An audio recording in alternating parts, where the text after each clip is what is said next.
Abra comigo em Abacuque 3, versículo 17 e 18. Amém. Aleluia.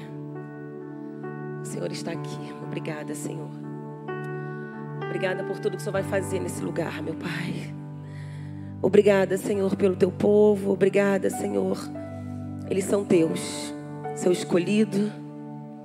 O Senhor escolheu, Senhor.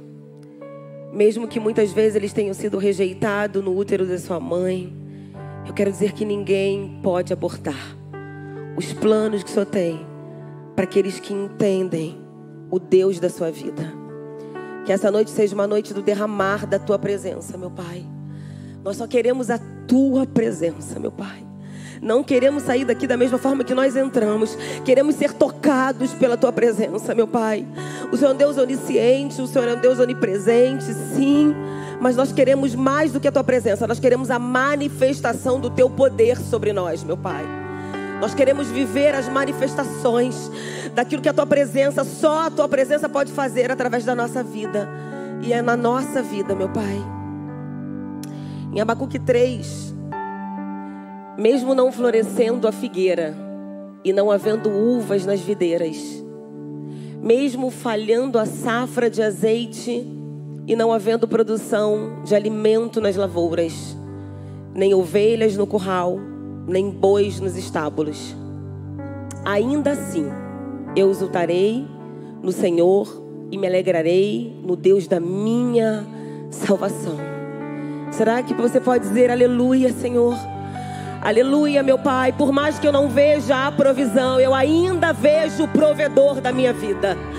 Por mais que não haja mantimento, por mais que os campos estejam devastados, por mais que a provisão não chegue, o provedor nunca faltará na minha vida, meu Pai. Aleluia, Senhor. Em nome de Jesus. Eu amo essa passagem, Abacuque, porque Abacuque estava num tempo de muita escassez, como nós lemos agora. Um tempo onde ele olhava para as árvores, não havia frutos. Ele olhava para os currais, não haviam bois, não haviam os animais. Olhava para as lavouras, não havia provisão.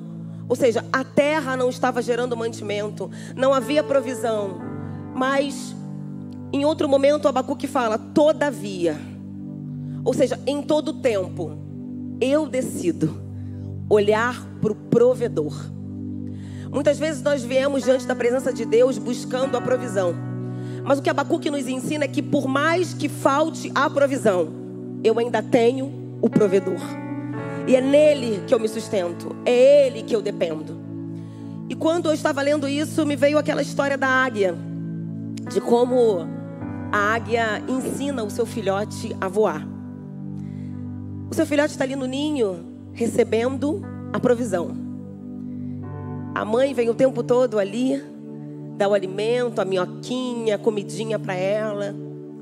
Vai chegando o tempo que ela vai crescendo, vai crescendo. O ninho, ele já não vai ficando mais sendo, ele já não é mais um lugar tão confortável, porque ela vai crescendo.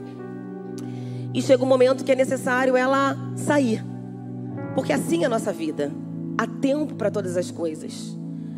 O Senhor, quando Ele vai nos preparando, nós precisamos entender que quando Ele quer nos mover para uma outra direção, aquele lugar Ele começa a secar, aquele lugar nós começamos a encontrar incômodo naquele lugar.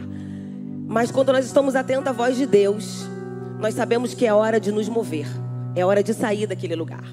Então, em determinado momento, é necessário que a águia saia, porque aquilo dali mostra um novo tempo na vida dela.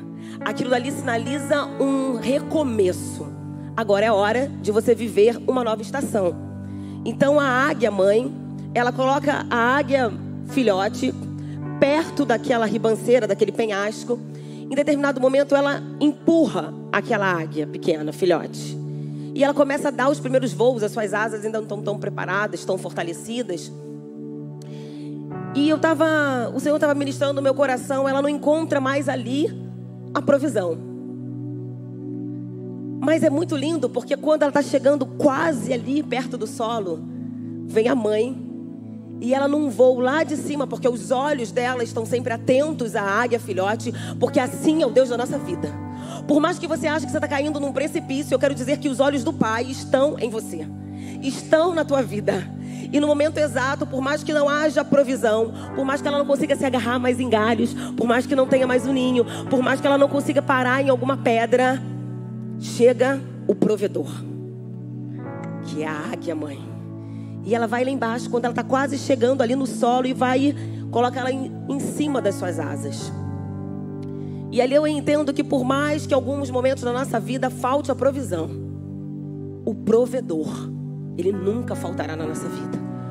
Então o que Abacuque nos ensina é que por mais que ele esteja olhando para aquilo que falta, ele decide se alegrar naquilo que é a presença constante na vida dele. A Bíblia ainda diz que se você passar pelo fogo, se você passar pelas muitas águas, a Bíblia ainda nos garante que você não será queimada, você não sofrerá mal, você vai suportar, porque ele fala que o Senhor está contigo. Ou seja, por mais que falte a provisão, ele diz: eu estarei contigo nas muitas águas, no fogo ardente, eu não faltarei. Por mais que a provisão falte, eu estarei em todo tempo com você. Então, baseado nisso, eu quero começar a falar sobre um homem de Deus. Um homem que ele iniciou o seu ministério no momento, eu acho que o Espírito Santo soprou para o pastor, porque eu vou falar sobre Elias. Você começou falando sobre Elias aqui. Então, Elias, em 1 Reis 17, só para vocês entenderem o contexto ali da história, pode deixar aberto aqui. 1 Reis 17. Elias, ele inicia, né? Aqui começa contando sobre o seu ministério. E ele inicia dentro de um contexto onde havia uma corrupção religiosa, onde havia, na verdade, uma crise política, uma crise econômica, uma crise religiosa. Aqui estava sobre o comando de Acabe, que foi um rei terrível. Um rei totalmente mandado, manipulado pela sua mulher. Ele casou com a pior mulher que poderia existir, Jezabel, uma feiticeira, uma mulher que perseguia os profetas, que mandava matar todos os profetas. E Acabe, ele faz aliança com essa mulher, Jezabel, uma mulher que leva o povo a se prostrar, a se render ao Deus Baal. E é importante vocês entenderem dentro desse contexto que para eles o Deus Baal era o Deus que representava o Deus da vida, o Deus da prosperidade. Então todo animal que nascia, eles na verdade, eles direcionavam isso, agradeciam ao Deus Baal. Então toda colheita eles agradeciam, eles diziam que tudo ali era fruto do Deus Baal, que era o Deus da colheita, o Deus da prosperidade. Então Elias, ele entra dentro desse contexto, desse cenário totalmente de corrupção religiosa, política, de escassez, um povo totalmente idólatra, um povo que estava se rendendo a outros deuses, um povo que estava adorando a outros deuses. Então Elias, capítulo 17, diz: então Elias, o tisbita, dos moradores de Gileade, disse a Acabe: vive o Senhor, Deus de Israel, perante cuja face estou, que nestes anos nem orvalho, nem chuva haverá, senão segundo a minha palavra. Vocês estão lendo aqui, né? Próximo. Depois disso, a palavra do Senhor veio a Elias: sai daqui, vai para o leste e esconda-se perto do riacho de Querite, a leste do Jordão. Você beberá do riacho, e dei ordens aos corvos para alimentarem lá. E ele fez o que o Senhor lhe tinha dito. Foi para o riacho de Querite, a leste do Jordão, e ficou por lá. Os corvos lhe traziam pão e carne de manhã e de tarde, e ele bebia água do riacho. Pode parar por aqui. Então, Elias, ele começa o seu ministério já diante do rei. Ele começa já falando para o rei. Mas eu quero que você entenda que um homem, para começar ter essa autoridade para estar diante de um rei falando que por 3 anos e meio vai haver seca, não vai chover mais, e sobre a minha palavra isso vai acontecer. Eu quero dizer que para Deus levantar um homem nesse nível de autoridade, é porque esse homem, ele primeiro, ele foi escondido, e ele sabia a sua posição diante do rei dos reis. Porque um homem, para ter essa autoridade diante da terra, primeiro ele precisa ser visto por Deus no secreto. Muitas vezes nós queremos pular fase da nossa vida e nós admiramos alguém, mas eu quero dizer que para Deus revelar alguém, primeiro ele precisa ser escondido por Deus no secreto. Ele precisa saber diante do rei que ele precisa estar, se dobrar e se prostrar, para que ele tenha essa autoridade diante do rei e falar com essa ousadia que não haveria chuva, que haveria escassez. E quando nós olhamos, é muito lindo porque quando nós olhamos uma semente, a semente, ela se transforma numa árvore. Mas para chegar nessa posição de uma árvore vistosa e todos verem os seus frutos, as suas folhas, o seu caule, os seus galhos, ela precisou primeiro do momento de esconderijo. Ela precisou primeiro do momento de oculto, de secreto, aonde parecia que não ia dar em nada. Durante muito tempo a semente ela fica ali. Parece que nada está acontecendo. Toda pessoa que você olha e ela é vista como homem ou autoridade de Deus, com certeza ela tem o seu momento de secreto.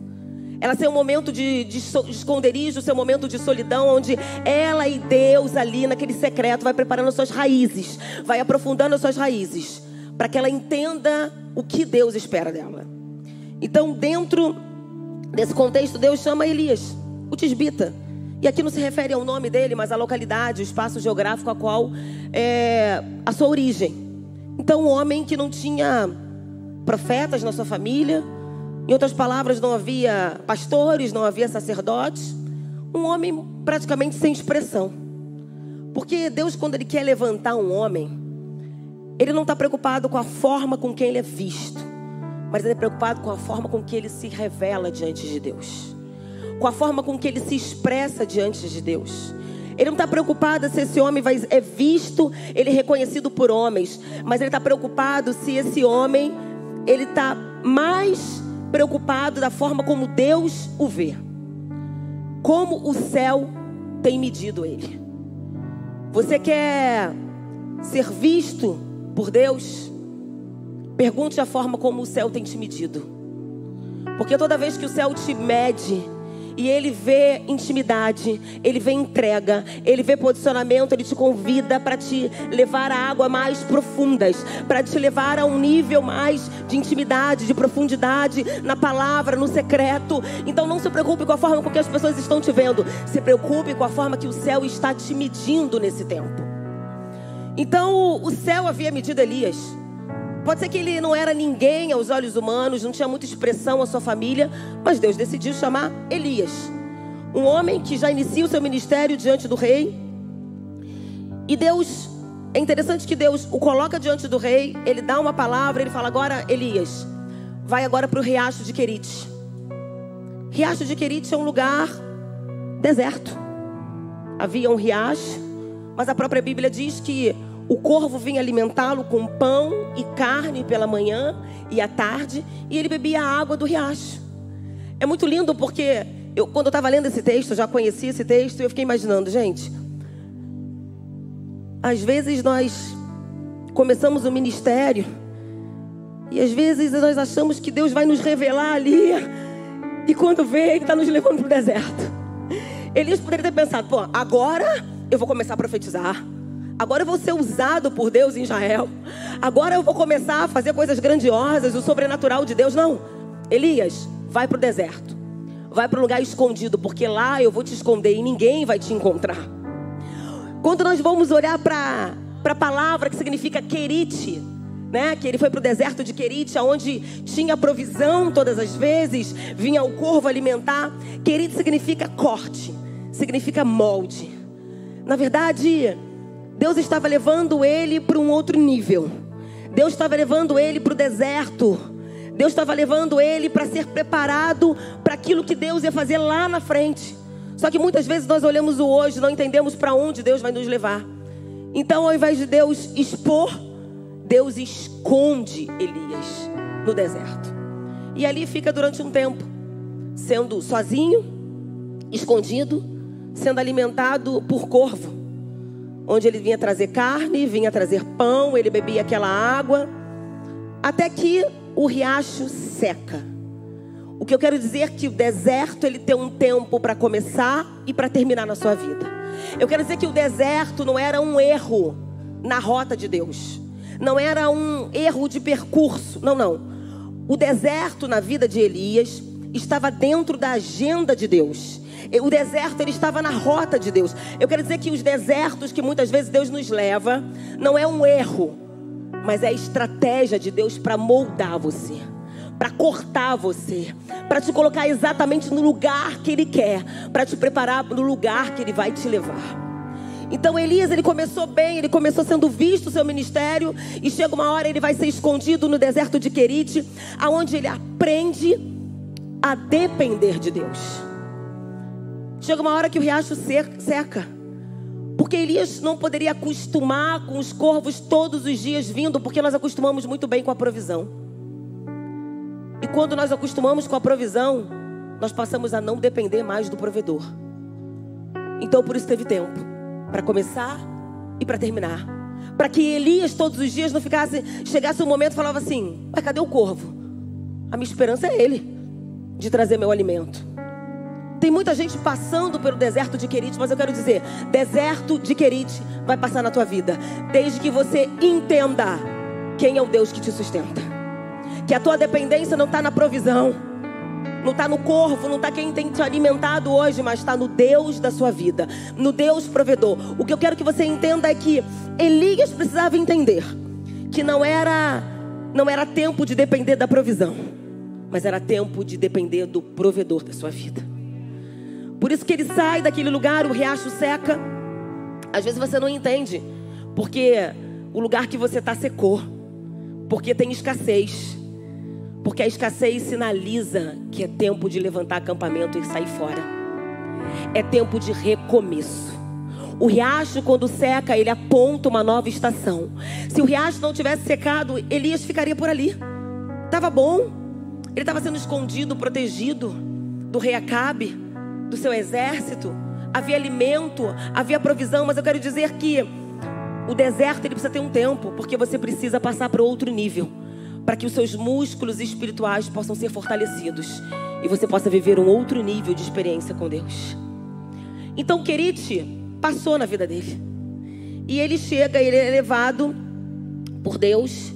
Deus fala: Elias, agora sai daí, os corvos não vêm mais te alimentar, o riacho secou, é hora de você se mover, é hora de você entender que eu quero um novo tempo para a tua vida, que você vai entrar numa nova estação. Todos os desafios que nós passamos ao longo da nossa caminhada, é Deus nos levando para uma nova fase, é Deus nos levando para uma nova estação. E ele chega mais adiante, ele fala: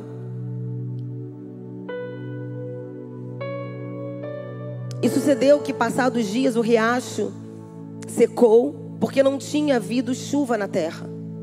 Então veio a ele a palavra do Senhor dizendo: levanta-te e vai a Sarepta, que é em Sidom, e habita ali.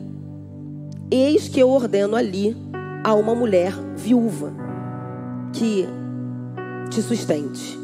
Então ele se levantou e se foi a Sarepta, e chegando à porta da cidade, eis que estava ali uma mulher viúva apanhando lenha. E ele a chamou e lhe disse: traze-me, peço-te, numa vasilha um pouco de água, que beba. E indo ela buscá-la, ele a chamou e lhe disse: traze-me agora também um bocado de pão na mão. Porém ela disse: vive o Senhor teu Deus, que nem um bolo tenho, senão somente um punhado de farinha numa panela e um pouco de azeite numa botija. E veis aqui, apanhei 2 cavacos e vou prepará-lo para mim e para o meu filho, para que o comamos e morramos. E Elias lhe disse: não temas, vai e faze conforme a tua palavra. Porém, faze disso primeiro para mim um bolo pequeno e traze-me para fora. depois farás para ti e para teu filho. Porque assim diz o Senhor Deus de Israel: a farinha da panela não se acabará, e o azeite da botija não faltará, até o dia em que o Senhor der chuva sobre a terra. Elias, o riacho seca, ele é movido para um outro lugar, porque é sempre assim. Quando acaba a provisão da terra, o único lugar que você tem que se agarrar é na voz de Deus. Então, quando secou a provisão, Elias entendeu que era hora de entender aquilo que o céu esperava dele. E Deus o manda para Sarepta. E é muito interessante a forma com que Deus trabalha na nossa vida. Porque Elias poderia ter falado assim: bom, eu tive um momento de esconderijo, fiquei um tempo aqui escondido, agora eu acho que eu vou chegar a Sarepta e agora eu vou ver o meu ministério, né? O meu chamado sendo revelado. Eu vou ser usado na vida de uma pessoa ali dentro, pronto. Eu vou começar a pregar. Essa vai ser a primeira mulher que eu vou começar a pregar. Mas Deus chama Elias para Sarepta. E Sarepta significa lugar de fundição, lugar de fornalha, lugar aonde você vai ser refinado. Então, o que Deus estava marcando é que era um novo tempo que estava chegando na vida de Elias. Quando você olha para a palavra, para Sarepta, fundição, refinaria. E nós lembramos isso, o metal, o ouro, que ele precisa ser refinado. Precisa que todas as suas impurezas através do fogo sejam extraídas, sejam separadas. Então é um lugar onde Deus estaria trabalhando dentro de Elias, nas suas convicções, nas suas motivações, no seu orgulho, na sua vaidade. Às vezes a gente olha para a vida de um homem de Deus e nós não entendemos por que ele passa por tantas lutas, mas só Deus sabe o que está no coração de cada um. Só Deus sabe o que está no interior.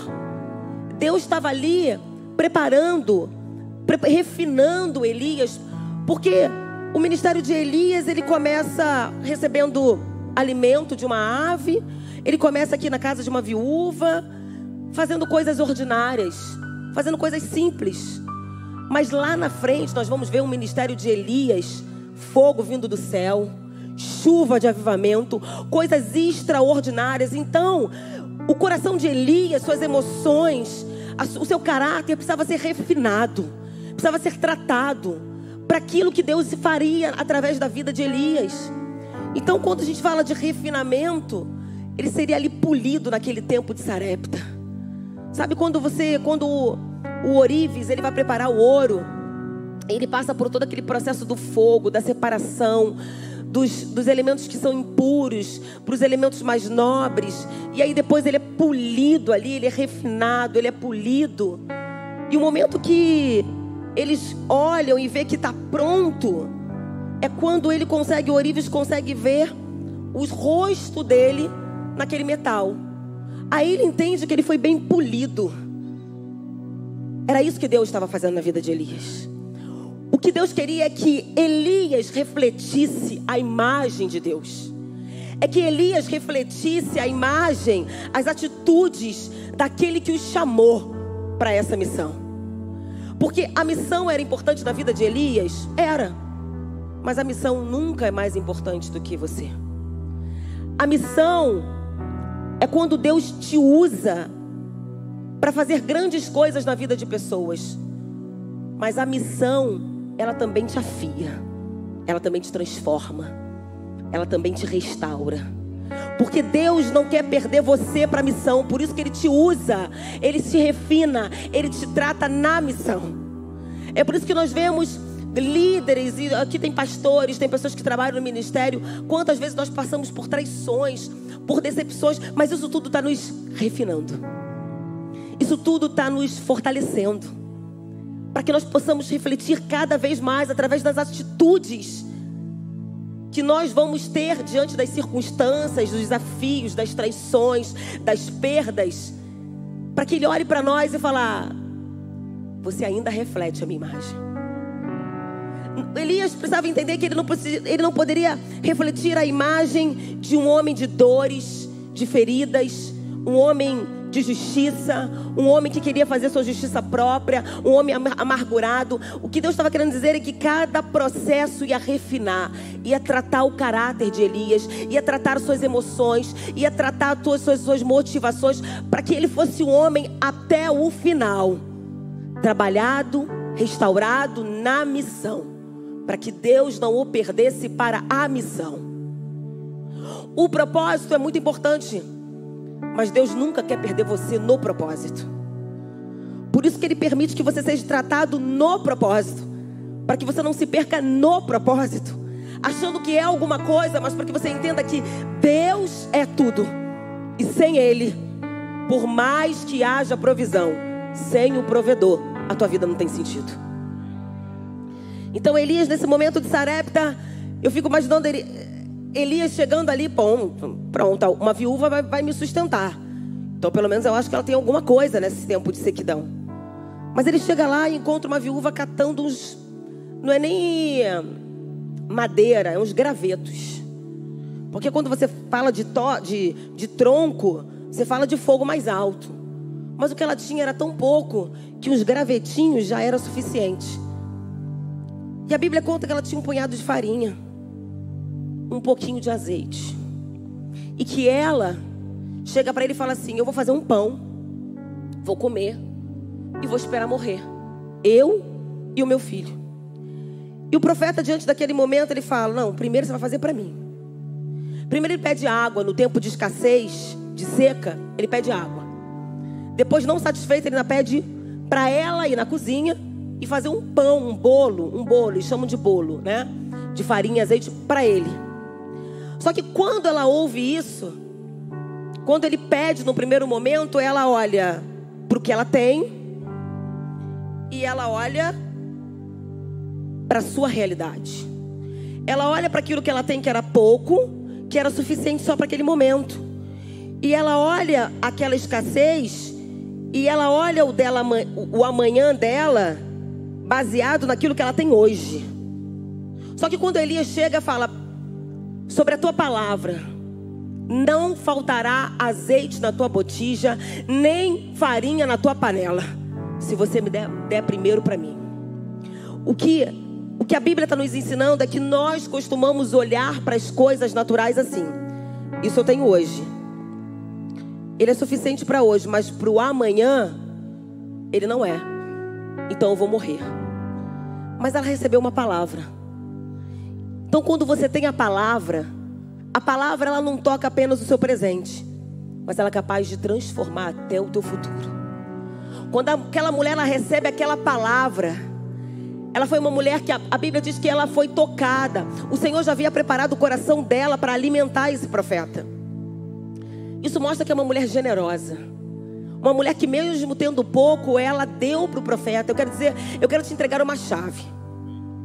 A generosidade é uma chave que libera multiplicação sobre a tua vida.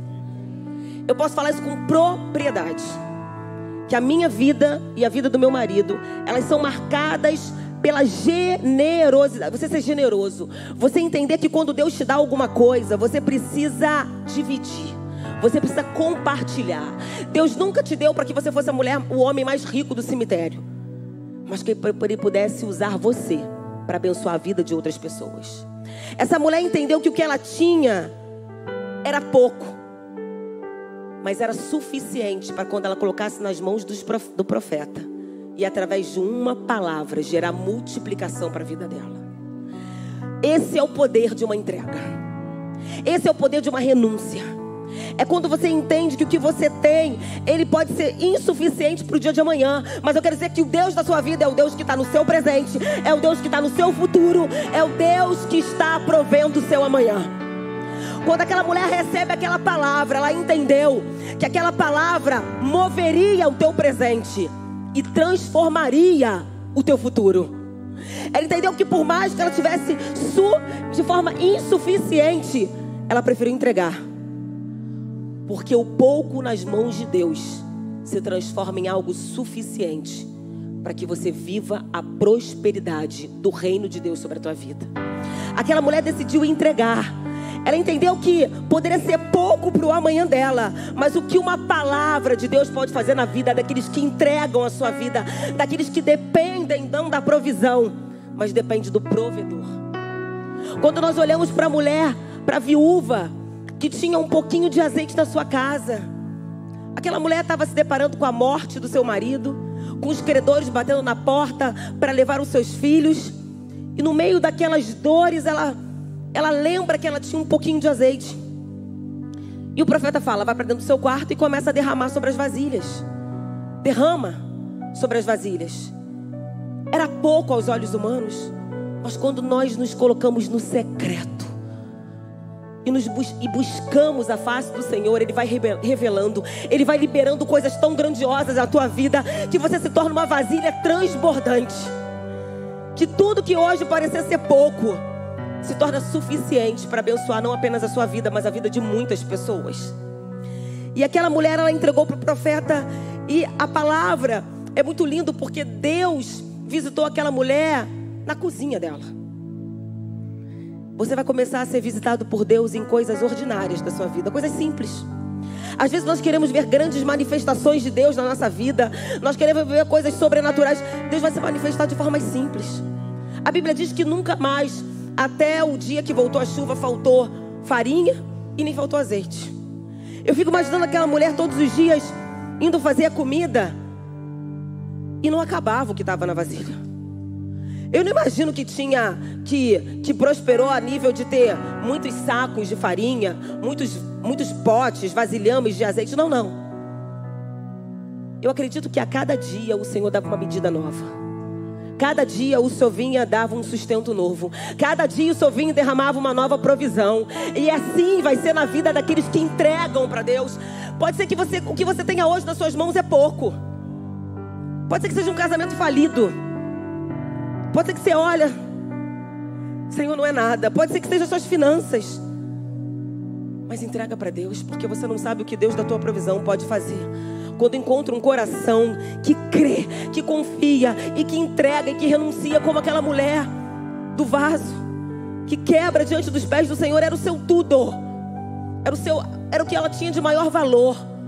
Mas ela entendeu que aquilo poderia ter até preço, mas ela estava diante daquele que tinha valor para ela. O profeta, aquele homem de Deus, Elias, representava o próprio Deus. Ela entendeu que era pouco nas mãos dela, mas quando nós entregamos para Deus, nada é pouco. Tudo prospera nas mãos de Deus, porque Ele é o Deus do ouro, toda a prata, é o Deus que faz transbordar, é o Deus que restaura o teu casamento, é o Deus que muda as suas finanças, é o Deus que restaura a vida dos seus filhos, é o Deus que entra na sua casa e faz aquele azeite que parecia ser tão pequeno diante dos problemas que está vivendo, encher todas as vasilhas da tua vida. Todas as áreas da tua vida que precisam de um encontro de Deus, que precisam se encontrar com a presença, com óleo, com a unção.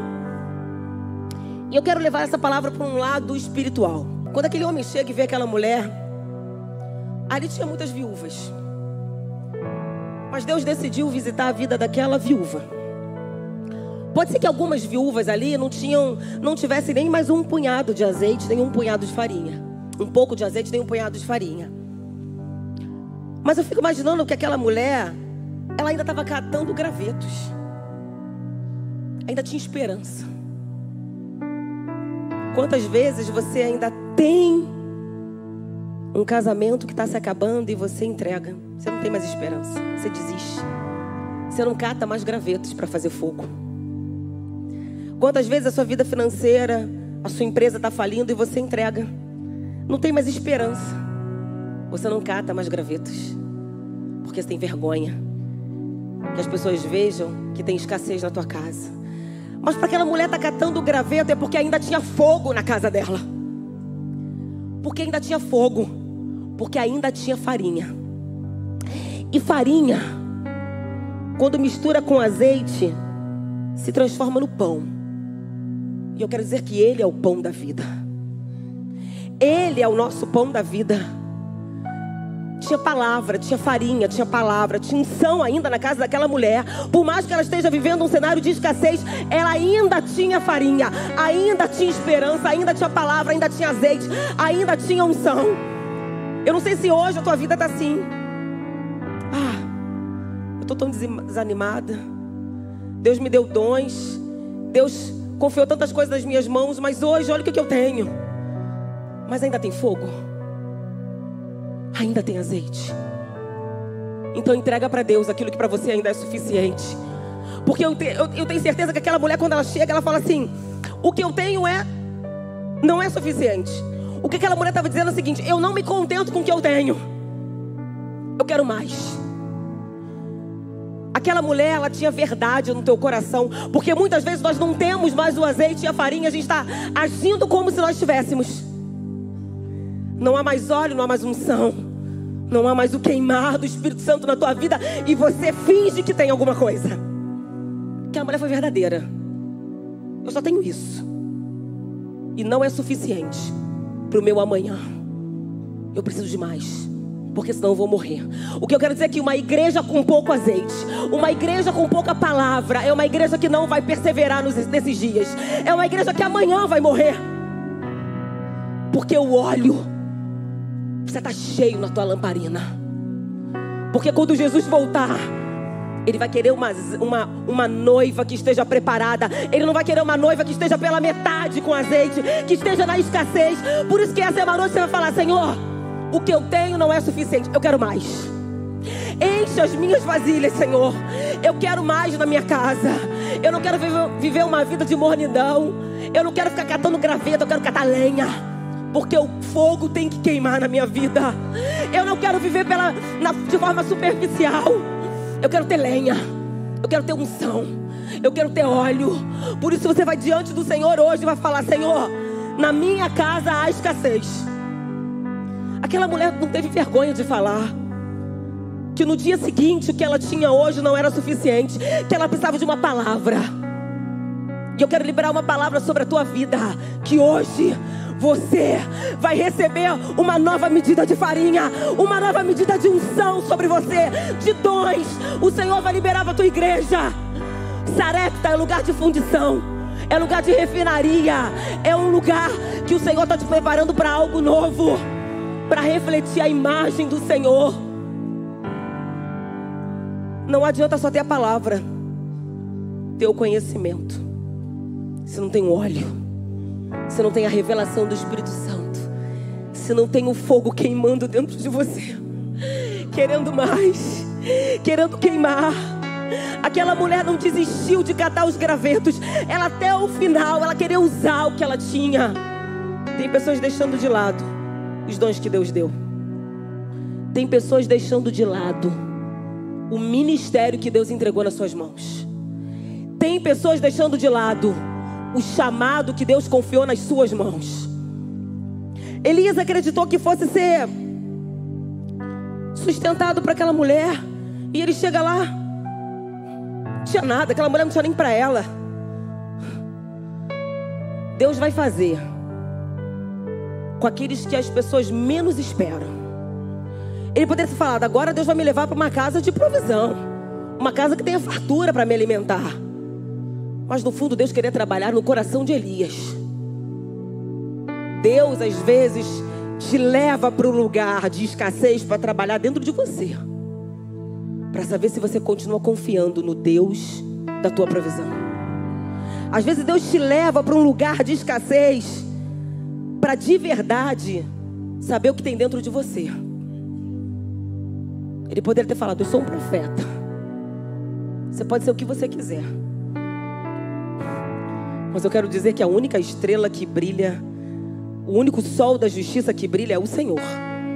Você não é nada se não for a presença do Senhor sobre a tua vida, se não for o fogo do Senhor queimando sobre você. Você é apenas um título, mas você não faz nada se não for o fogo do Senhor, do Espírito Santo queimando na tua vida. E a Bíblia fala que não faltou. Não faltou azeite, não faltou farinha, não faltou pão. O pão da presença.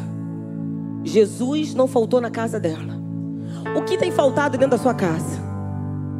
Pode ser que tenha faltado muitas coisas dentro da sua casa. Pode ser que tenha faltado provisão. Mas eu quero dizer que a farinha e a unção, o óleo, não pode faltar. Porque quando a farinha e o óleo chegam na tua casa, tudo que estava fora do lugar com a luz da verdade, com a luz do Espírito Santo, ela começa Deus começa a dar sentido. Deus começa a organizar. Aquela mulher, ela se agarrou em uma palavra: dá para mim primeiro. O que você precisa hoje entregar para Deus? Porque Ana, ela queria muito um filho. Eu fico imaginando a espera daquela mulher. Eu sou mãe. Quem é mãe, quem é pai, que sabe. E você chegar ao ponto de você, tudo que você mais queria na vida era um filho. E quando você consegue, você fala: Senhor, mas se o Senhor me der, eu vou te entregar. Não se tratava de Deus tirar de Ana aquilo que Ele iria dar, mas se tratava de Ana entregar para Deus a tua vida, depender do Deus provedor. O que Deus, aquele profeta, ele não queria tirar o pão, ele não queria ver aquela mulher morrer e o seu filho, mas o que ele queria é que ela confiasse. A obediência é uma chave que te leva a viver coisas sobrenaturais. Eu quero dizer que no seu dia a dia você vai viver coisas sobrenaturais, que não vai faltar, que não vai ter escassez. Por mais que hoje você esteja em Sarepta, lugar de fundição, não vai faltar o pão na tua vida. Mas é só o tempo que Deus está te preparando para te levar a outro nível. Quando você olha para a vida de Elias, Deus sabia exatamente o que Elias ia passar lá na frente. Elias, ele destrói 450 profetas de Baal, 400 de Zerá, mais ou menos isso. E fogo cai do céu. Depois nós vemos coisas sobrenaturais acontecendo no ministério de Elias. Foi o profeta que nós vemos mais manifestações da natureza, foi no ministério de Elias. Mas ele precisou ver o Senhor nas coisas simples do dia a dia. Ele precisou ser tratado por Deus. Ele precisou ver que Deus é um Deus que, por mais que falte alguma coisa, aparentemente aos seus olhos, Ele ainda está ali. E depois Deus o leva para outro nível. Elias recebe uma palavra de Jezabel que iria matá-lo. Elias, naquele momento, um homem que lançava palavra de vida. Quando nós olhamos aqui, esse filho dessa mulher, dessa viúva, logo nesse capítulo ele morre. E Elias pega o filho dessa viúva e leva para o quarto. E ele lança uma palavra e começa a orar. E aí esse filho ressuscita. Esse filho, ele volta a viver. Então na casa daquela mulher não houve apenas fartura, mas houve avivamento. Houve ressurreição. Houve a vida de Deus tocando nas áreas mortas daquela mulher.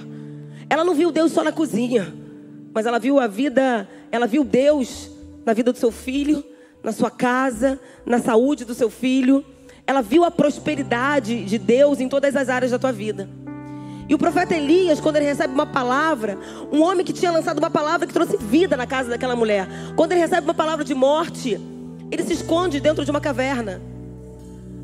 Elias era um homem com muitos conflitos espirituais, emocionais. Então por isso que Deus vai preparando Elias em cada estágio da vida dele, em cada momento que ele vai vivendo, Deus vai preparando. E você vê chuva cair do céu, chuva de avivamento, um homem que foi usado, mas a palavra diz que Elias foi um homem como nós, vulnerável, como nós, um homem sujeito a paixões como nós. O que eu quero dizer para você é que nós olhamos homens de Deus, homens que permitiram ser usados por Deus, mas homens que se saíssem da presença de Deus, e se saíssem em um momento da presença de Deus, eram homens sujeitos a cair. O que eu quero dizer é que o Senhor está levantando uma geração de Elias, homens que não são perfeitos, mas homens que dependem da presença de Deus todos os dias da tua vida. Eu tenho certeza que hoje nós estamos vivendo um tempo em que a igreja precisa se levantar como Elias, porque uma grande chuva de avivamento vai vir sobre o Brasil. Uma grande chuva de avivamento vai vir sobre o Brasil. Mas antes vai começar na tua casa, vai começar no seu dia a dia, vai começar você vendo o sobrenatural de Deus no teu casamento, nas suas finanças, na tua vida de intimidade com Deus. Nada que Deus venha fazer aqui fora, Ele não faça primeiro dentro. A cada estágio da vida de Elias, tu preparava Elias aqui dentro para aquilo que Deus queria fazer através dele aqui fora. seja um homem ou uma mulher que decida hoje ser usado e ousado por Deus nessa geração. Tudo isso aqui vai passar. Tudo. Você pode ser um grande homem com visibilidade no seu trabalho. Você é uma mulher com grande visibilidade na sua casa. Mas eu quero dizer uma coisa para você. Eu também trabalho. Nada se compara a ser reconhecido como: ali vai uma mulher de Deus. Ali vai um homem de Deus. Eu posso ser reconhecida por qualquer título na terra, mas nada substitui a falar, não precisa nem saber meu nome, só fala assim: ali vai uma mulher de Deus.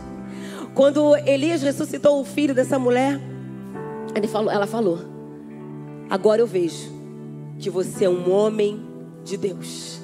As pessoas precisam olhar para você e falar: eu vejo Deus em você. Deus vai colocar você. Eu creio que a igreja precisa ser a resposta de Deus para essa nação. Quando eu estive pregando na Maré na quinta-feira, no domingo passado, e ali tinham pessoas, né? Vocês sabem o que eu estou falando? Que está sendo gravado? E pessoas que se renderam a Jesus, se entregaram. Pessoas envolvidas, sabe, no mais alto escalão. E pessoas que foram ali na frente se entregar para Jesus. E quando eu falei assim para o pastor, eles estão fazendo um trabalho social muito lindo. Escola, tem trabalho social de esporte, muito lindo. Eu falei: pastor, a igreja é isso. A igreja não é para nós estarmos num prédio todo domingo, nos encontrar e ouvir uma palavra. A igreja, ela precisa ser resposta de Deus no bairro que você está. A igreja precisa ser resposta de Deus na cidade onde nós estamos. Porque se nós não fazemos a diferença onde nós fomos plantados, isso não é igreja. Isso é apenas um encontro de pessoas que querem ouvir uma boa palavra, que vai trazer paz para o teu coração. Mas a palavra tem que trazer constrangimento. Tem que tirar você, tem que mover você, tem que te levar para Querite, tem que te levar para Sarepta, tem que fazer você se mover e não querer ser a mesma pessoa. Querer que você seja cada dia transformado pela presença de Deus. Você é a resposta de Deus na sua casa.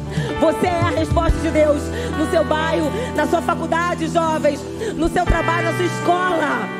Você precisa ser a resposta de Deus aonde Deus te plantou. Elias foi plantado num cenário totalmente contraditório, de crise. Mas ele é um homem que ele foi a resposta de Deus naquele lugar. Porque nós estamos falando de Elias hoje, depois de tantos anos. Porque quem é a resposta de Deus nessa geração, passarão céus e terras, e a palavra de Deus que sai da tua boca vai se cumprir na vida de alguém. Porque você precisa se levantar como Elias de Deus dessa geração. Fica de pé, igreja. Eu não sei como você chegou aqui essa noite. Querite, lugar de corte. Eu já estive nesse lugar. E pode ser que Deus nos leve outra vez. A gente não sabe o que tem lá na frente. Tudo que nós vamos viver hoje diz respeito ao lugar que Deus vai nos levar. A forma com que você se posiciona hoje, no pior cenário da tua vida, diz muito sobre o lugar que Deus pode confiar nas tuas mãos, que Deus pode te levar. A forma com que Elias se comportou no deserto em Sarepta o levou para lugares muito maiores, a fazer coisas muito maiores. A forma com que você se posiciona hoje em Querite diz muito se você vai chegar a Sarepta, lugar de fundição. E diz muito o que Deus vai fazer através da sua vida. Houve uma palavra de morte sobre Elias. Ele entra numa caverna, ele se esconde, ele entra em conflito espiritual, emocional, mas Deus não desistiu dele. Deus, através de um vento muito suave, pede para Elias sair e fala: Elias, tem uma geração que te espera. Que essa seja uma noite de entrega, uma noite que você fala: Senhor, eu quero mais de ti. Eu não me contento apenas com esse punhado de farinha, esse pouco azeite. Eu quero mais do teu óleo. Queima em mim, Senhor. Que o fogo venha queimar sobre a minha vida. Eu quero mais de ti. Senhor, eu quero renunciar. Eu quero entregar, Senhor, aquilo que eu tenho diante do teu altar. Senhor, queima, Senhor. Queima, Senhor, sobre a minha vida. Derrama o teu óleo. Derrama o teu óleo sobre mim, meu Pai. Igreja, começa a manifestar.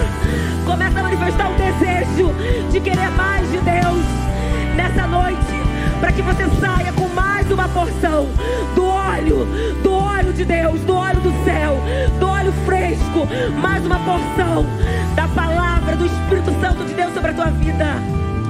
O Senhor revela ao meu coração. Eu ia pedir para você vir aqui, você que quer mais óleo, que quer mais farinha, mas o Senhor falou não. Tem pessoas ainda em Querite. Tem pessoas ainda em Querite. E o riacho secou. A provisão parou. Mas ela ainda não entendeu a minha voz, que quer movê-la para um outro lugar, para uma nova estação, para um outro nível. Você que ainda está em Querite, no lugar que o rio secou, que não há mais provisão, mas que o provedor está te chamando para um outro nível, você ainda não entendeu. Eu quero chamar você aqui na frente. Tem pessoas que entraram aqui e o Senhor revela ao meu espírito que estão em Querite, mas que ainda não entenderam o que Deus quer levar para Sarepta, que Deus quer levar para outro nível, para uma outra estação. Eu quero chamar você aqui na frente, que eu quero orar pela tua vida. Você que ainda não conseguiu ver a provisão de Deus, você que se sente sozinha, você acha que Deus não é mais com você, você que não tem conseguido mais, tem vivido um cenário de escassez, você que tem falado: Senhor, eu não consigo mais, eu estou cansada, Senhor, eu não consigo nem mais ouvir a tua voz. É com você que Deus está falando essa noite. É o Senhor que está te chamando nesse momento para sair desse lugar, e não no lugar físico. Entenda, Querite era um lugar, um espaço geográfico, mas eu quero dizer de um lugar no espírito, nas emoções. Tem pessoas aprisionadas na mente. Tem pessoas aprisionadas que não conseguem sair desse cativeiro, desse lugar que não há mais provisão, que o Senhor está te levando para um outro lugar, mas estão acorrentadas no passado. Estão acorrentadas no medo, na dor. Eu quero dizer que essa noite é hora de você fechar a porta do teu passado, para que você abra a porta da oportunidade do novo de Deus sobre você. Essa é uma noite onde todas as prisões da tua alma vão cair por terra agora, em nome de Jesus. Em nome de Jesus. É um novo tempo sobre a tua vida. Cristo nos chamou para a liberdade. Se Cristo nos libertou, verdadeiramente nós somos libertos nele. Não há nada, não há nenhuma palavra. Jezabel lançou uma palavra de morte, mas Deus é tão lindo que Elias, ele nem experimentou a morte, porque tinha um decreto para ele, totalmente contrário ao de Jezabel. Elias foi levado, porque para todo decreto de morte, o céu tem um decreto de vida sobre você. Para toda palavra que o inferno tem contra as promessas de Deus, o Senhor tem uma palavra para envergonhar o Satanás, para envergonhar o inferno, para envergonhar as trevas. Porque quem poderá impedir os planos do Senhor sobre a tua vida? Quem? A Bíblia diz: quem? Não há ninguém. O Deus dos céus, o Deus que dá limite às ondas do mar, o Deus que sustenta os firmamentos. Quem poderá impedir os planos do Senhor sobre a tua vida? Não permita ficar em Querite, porque Satanás não pode roubar a palavra que Deus tem sobre a tua vida. Porque quem é ele para roubar a palavra do próprio Deus? Mas ele pode te distrair, te desviar do caminho que Deus tem para você, para te levar ao propósito que ele tem. Sabe como? Trabalhando nas nossas emoções, na nossa mente. Mas essa é uma noite onde todas as escamas que estavam cobrindo os teus olhos espirituais estão caindo por terra agora, em nome de Jesus. E eu quero dizer que Deus vai te levar para Sarepta, aonde você vai ver a provisão do azeite, aonde Deus vai lançar, vai derramar um novo óleo, aonde Deus vai confiar dons sobre a tua vida, aonde Deus vai te usar de forma poderosa, em nome de Jesus. É um novo tempo, é um novo tempo sobre a tua vida. A viúva de Sarepta experimentou a presença de Deus no caminho até a multiplicação. A presença de Deus marcou o caminho entre da entrega até o sobrenatural. Tem pessoas que essa noite precisam entregar algo para Deus. Aí você fala: Senhor, mas custa muito. É o meu tudo. Cuidado que o seu tudo pode significar a sua maior miséria. Porque se ela não entregasse o tudo dela, que no fundo é a sua maior miséria, porque no dia seguinte ela morreria. Então o que você tem que entregar para o Senhor? Quando o Senhor encontra aquele cego com a capa que marcava a sua condição de pedinte, a Bíblia diz que quando ele chama Jesus e Jesus manda chamá-lo, ele larga a sua capa. Mas a sua capa era o seu tudo, porque é só com aquilo ali que ele tinha aval para pedir uma esmola pelo governo romano. Mas era o seu tudo. Mas se ele não largasse aquilo que era o seu tudo, que significava também a sua maior miséria, ele não encontraria o que Jesus tinha para ele. O que eu quero dizer é que hoje é noite de você entregar aquilo que é o seu tudo nas mãos do Senhor. Entregar o seu tudo não significa que você vai ficar, que vai faltar algo, mas significa que você confia em entregar nele aquilo que muitas vezes está impedindo que você viva o milagre da multiplicação da farinha, do óleo. Que você saia daqui com a certeza que toda renúncia te leva a um outro nível de autoridade em Deus. Toda entrega te leva a um lugar de mesa. Mesa.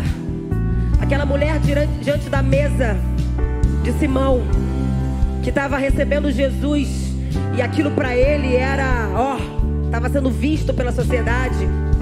Aquela mulher chegou naquele lugar, não tinha nem sido convidada, mas ela encontrou um lugar na mesa espiritual com o Senhor, porque ela entregou o seu tudo. Todas as pessoas que entregam para Deus a sua vida não recebem esmola, mas um lugar na mesa do rei. Um banquete que só aqueles que entendem o poder de uma renúncia podem experimentar.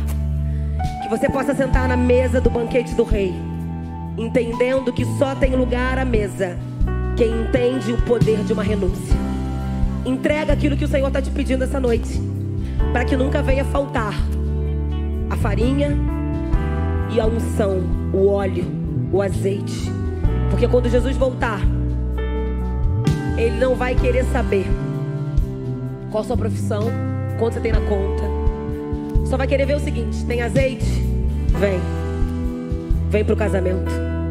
Ele só vai querer saber se tem azeite nas suas lamparinas. Então entenda o valor da farinha e do óleo que não pode faltar na tua casa. Que Deus te abençoe. Senhor, continue derramando sobre o meio do teu povo. Nós vamos, eu tenho certeza, Senhor, que a Belém, ela já existe, Senhor. Já temos recursos, que só falta o céu liberar. Eu tenho certeza, tudo já existe. Mas entrar no lugar exige mais do que um lugar pronto fisicamente. Exige uma igreja pronta no espírito. Enquanto não estivermos prontos no espírito, o Senhor não pode alargar nossas tendas. Então não fique de fora com aquilo que Deus está fazendo na Belém. Permita Deus trabalhar na sua estrutura, para o novo que Ele tem para você. Ele só está apenas expandindo o odre para o vinho novo que Ele vai derramar sobre a tua vida. Amém? Que Deus te abençoe. Que Deus continue derramando e confiando no seu odre, confiando o óleo, o azeite, o derramar sobre a tua vida. Em nome de Jesus, Senhor. Que seja uma semana abençoada, que sejamos luz, que possamos ser agentes transformadores de ambiente, aonde quer que nós estejamos, Senhor. Porque a presença do Senhor está conosco. A presença do Senhor é que vai marcar a nossa vida. Que possamos ser reconhecidos como homens e mulheres de Deus nessa geração, como Elias, levantados por Deus, para que o avivamento venha sobre essa geração, sobre essa nação, meu Pai. Não queremos ficar de fora, queremos entrar nessa tenda do encontro e experimentar mais de Ti, Senhor, mais da Tua presença, meu Pai. Guarda, Senhor, do homem mau, do homem perverso. Proteja a nossa vida, a nossa casa. Senhor, nos pedimos como igreja, mas jamais da Tua presença, em nome de Jesus. Amém.